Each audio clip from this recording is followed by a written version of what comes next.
हंसी के साथ। अस्सलाम वालेकुम, नमस्कार, आदाब। आज की चाय होने वाली हमारी नूर भाई के साथ। जी, बहुत से लोगों ने हमारी इंटरव्यू को इतना तारीफ दी, इतना उस इंटरव्यू को हमारा आगे पहुंचाया और बहुत अच्छे अच्छे कमेंट किए। तो हमें उन कमेंट से बहुत ही ज्यादा हमें खुशी हुई और उसके लिए बहुत बहुत धन्यवाद। आज का इंटरव्यू हमारा बहुत ही ज्यादा अच्छा होने वाला है। अगर आपने अभी तक हमारे चैनल को सब्सक्राइब नहीं करा है तो जल्दी से जाके सब्सक्राइब कीजिए, बेल आइकन को प्रेस कीजिए और हमारी वीडियो को देखते रहिए। बहुत से लोग ये बोलते हैं नूर भाई को कि क्या नूर भाई आपको दीन के बारे में भी कुछ पता है, क्या उसके बारे में भी आपको कुछ जानकारी है या नहीं। तो आज उससे ही आज हमारी सारी बातें होने वाली हैं।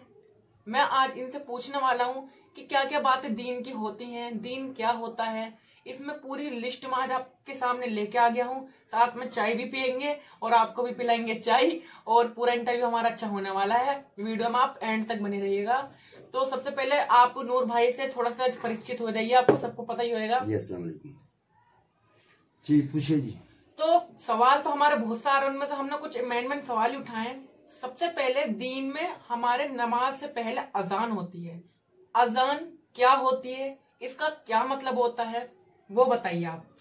जी बहुत अच्छा सवाल किया आपने, बहुत अच्छी बात है। और ये अजान जो होती है ये एक मालिक की तरफ से बुलावा होता है और ये सभी को बुलाया जाता है कि आ जाओ अच्छाई की तरफ, आओ कामयाबी की तरफ, आओ अच्छाई की तरफ। तो अजान इसलिए होती है कि लोगों को बुलावा दिया जाता है।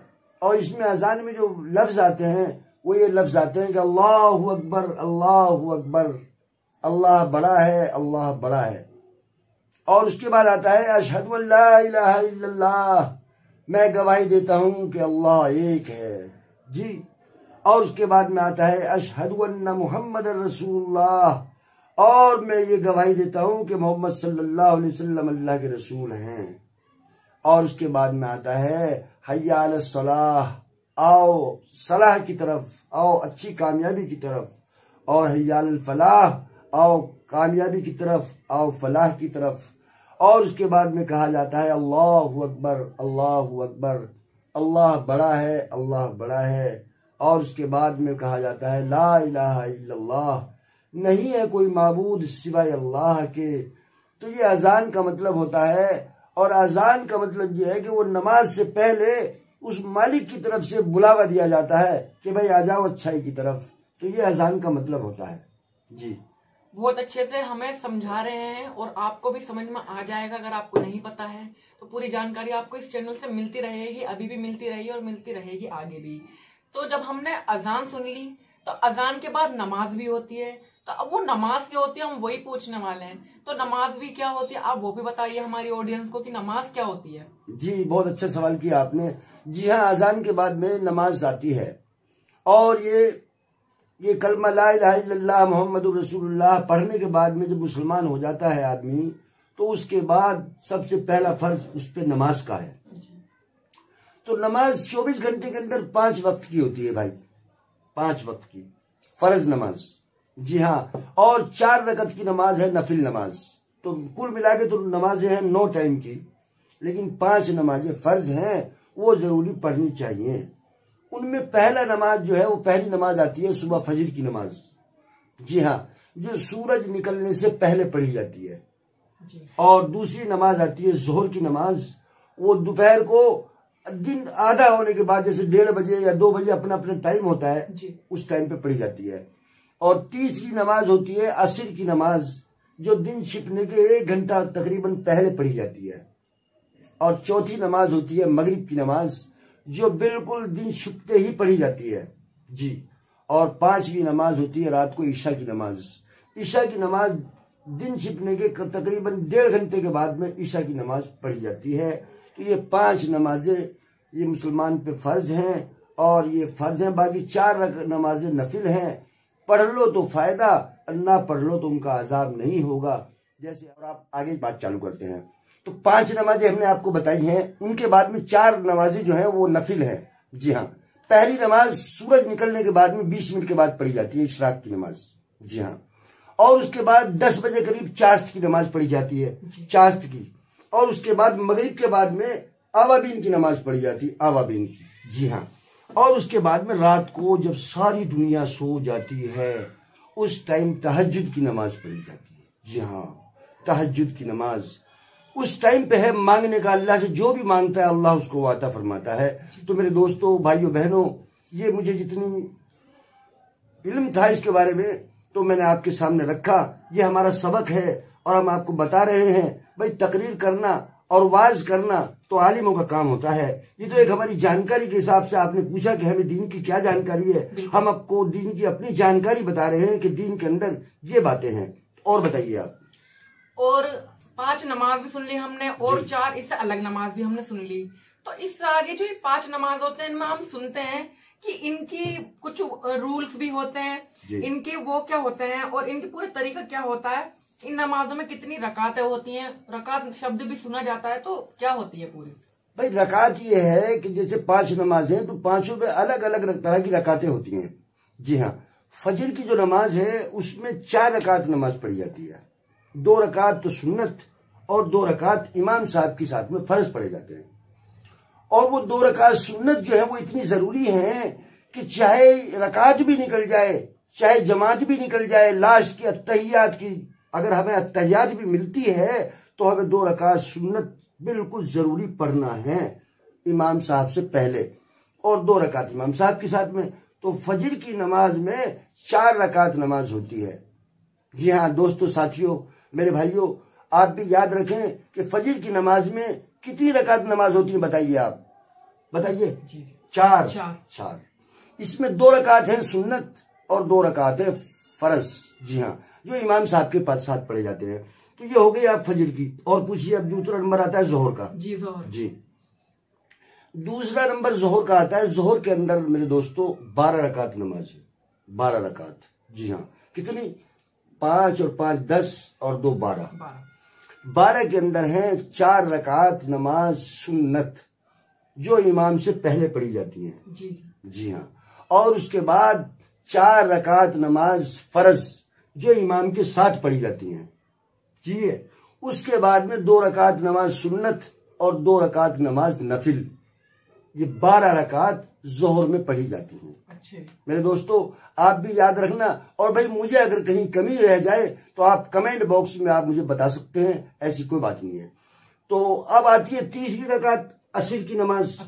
असर की नमाज जो है उसमें 4 रकात सुन्नत इमाम से पहले पढ़ी जाती हैं। जी हाँ, और 4 रकात फर्ज इमाम के साथ पढ़े जाते हैं। जी, अब उन सुन्नत में वो सुन्नत ऐसी हैं, अगर पढ़ लो तो सवाब मिलेगा और ना पढ़ो तो कोई गुनाह नहीं है। क्यों कि सुन्नत गैर मुक्कदा है। ठीक है। और उसके बाद में जो आती है मगरिब की नमाज। मगरिब की नमाज के अंदर मेरे दोस्तों 5 नमाजें, 5 रकात हैं। जी हाँ, 5 रकात। 3 रकात तो ही इमाम साहब के साथ पढ़ते हैं, फर्ज, 3 फर्ज, और उसके बाद में 2 रकात सुन्नत, और उसके बाद में 2 रकात नफिल भी हैं। जी हाँ, पढ़ लो तो फायदा होगा, भाई ना पढ़ लो तो गुनाह नहीं है। इसलिए 3 और 2 5 और 2 7 मगरिब की नमाज में 7 रकात नमाज हुई। ठीक, 3 फर्ज, 2 सुन्नत, 2 नफिल। ठीक, ये मगरिब की नमाज हो गई। और अभी एक नमाज रात को आती है, ईशा की नमाज। जी हाँ, ईशा के अंदर मेरे दोस्तों, भाइयों बहनों 17 रकात नमाज है। कितनी? 17 रकात। जी हाँ, 4 रकात इमाम से पहले सुन्नत पढ़ी जाती हैं। जी हाँ, और 4 फर्ज इमाम के साथ पढ़े जाते हैं। 4 और 4 8। उसके बाद में 2 सुन्नत, 2 नफिल, 12 हो गई। उसके बाद में 3 रकात नमाज वित्र वित्र वित्र, हाँ 15 हो गई। उसके बाद में 2 रकात नमाज नफिल। ये ईशा की नमाज होती है 17 रकात। जी हाँ, एक बार फिर याद कर लीजिए, ईशा की नमाज के अंदर 17 रकात नमाज होती है। कैसे? 4 रकात नमाज इमाम से पहले सुन्नत, 4 रकात नमाज इमाम के साथ फर्ज, और 2 रकात नमाज सुन्नत, 3 रकात नमाज वित्र, और 2 रकात नमाज नफिल। ये ईशा की 17 रकातें हो गई। तो इस तरीके से 5 नमाजों की ये रकातें होती हैं, और ये है तरीका नमाज का। बताइए। तो बहुत अच्छी तरीके से बता रहे हैं। तो अगला जो सवाल होएगा बहुत से लोग ये सोचते हैं कि बहुत से लोग ये भी बोलने लगते हैं कि नमाज अदा जरूर मस्जिद में ही करनी चाहिए। ऐसा तो नहीं है। मेरा ये कहना है कि खुदा हर जगह है, घर पर भी है, बाहर भी है, हर जगह है। खुदा का नामो निशान हर जगह है। तो लोग ये क्यों कहते हैं कि नमाज अदा आपको मस्जिद के अंदर इमाम के पीछे ही करनी चाहिए? तो ये सब चीजें क्या है? नमाज तो हम अपने घर में भी पढ़ सकते हैं। बात ये है, नमाज तो हाँ घर में भी पढ़ सकते हैं, लेकिन ये बताया गया है कि जो फर्ज नमाजें हैं, फर्ज नमाज इमाम साहब के पीछे मस्जिद में जाके पढ़नी है जी। हाँ, इससे फायदे भी हैं। एक तो ये फायदा है कि जब आप नमाज के लिए जाएंगे तो रास्ते में आपको कोई मुसलमान भाई मिले तो उससे भी आप कहेंगे चलिए भाई नमाज के लिए, बिल्कुल चलिए भाई नमाज के लिए। अब आपके कहने से अगर वो भी आपके साथ चला गया नमाज पढ़ने, तो देखिए वो तो नमाज पढ़ेगा अपनी, फायदा उसको अपना, लेकिन वो अगर नमाज पढ़ेगा तो फायदा आपको भी होगा। बिल्कुल। एक तो ये फायदा, दूसरा ये फायदा कि वहां जाने के बाद में एक दूसरे के हाल चाल का पता लग जाता है, दुआ सलाम हो जाती है, मुसाफा हो जाता है। और तीसरी बात यह है कि ये हमारे हुजूर पाक सल्लल्लाहु अलैहि वसल्लम की सुन्नत है और उन्होंने बताया है कि नमाज, फर्ज नमाज मस्जिद में आके अदा करो और सुन्नत और नवाफिल की नमाज वित्र वगैरह अपने घर पे भी आके पढ़ सकते हो। इसलिए घर पे भी नमाज पढ़ना चाहिए और मस्जिद में भी नमाज पढ़ना चाहिए। इसके बारे में ये आया है कि जो घर पे नमाज नहीं पढ़ते हैं वो कब्रिस्तान न बनाओ अपने घर को। इसलिए अपने घर पे भी नमाज पढ़नी चाहिए और मस्जिद में भी नमाज पढ़नी चाहिए। मस्जिद के अंदर फर्ज नमाजें और घर के अंदर सुन्नत और नवाफिल का एहतमाम करना चाहिए। तो यही कुछ हमारे सवाल थे जो मुझे आप तक ले जाने थे और आपको बताना था। आपको हमारी ये वीडियो कैसी लगी आप कमेंट सेक्शन में जरूर बताइएगा। और आपको इस वीडियो से क्या थोड़ी बहुत भी जानकारी मिली हो तो इस वीडियो को लाइक कीजिएगा, शेयर कीजिएगा और इसे बहुत ज्यादा आगे बढ़ाइएगा। सो थैंक यू, धन्यवाद। और एक बात मैं अर्ज करना चाहता हूँ मेरे दोस्तों, साथियों, भाइयों बहनों, बहुत से आदमी मुझे ये कहते हैं कि नूर भाई ये तुम गाना बनाते हो, क्या तुम नमाज नहीं पढ़ते? नमाज नहीं पढ़ते भाई, नमाज भी हम पढ़ते हैं। गाने का तो एक ही शौक का काम है, थोड़ा सा एक शौक पूरा कर लेते हैं।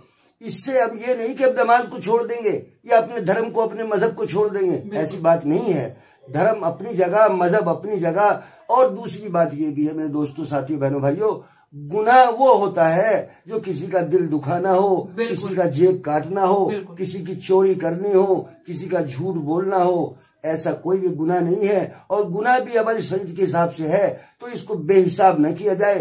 अपना टाइम मिले तो गाने भी देखें और अपने वक्त पे नमाज पढ़ें और वह अपने वक्त पे कारोबार करें कि जिससे कल को हम पे कोई परेशानी ना आए। और मेरे साथियों, भाइयों, बहनों, जो दीन की बातें मुझे याद है वो हम आपके सामने दोहराते रहेंगे और इसमें आपको कुछ कमी दिखाई दे तो आप कमेंट बॉक्स में जरूर बताएं और हमारी इस चैनल को सब्सक्राइब करें और हमारी इस वीडियो को आप अगर अच्छी लगे आपको तो आप जो है इसको लाइक करें और शेयर करें। और आगे भी हम आपसे ऐसे ही मिलते रहेंगे और इसके साथ में हम आपसे विदा चाहते हैं।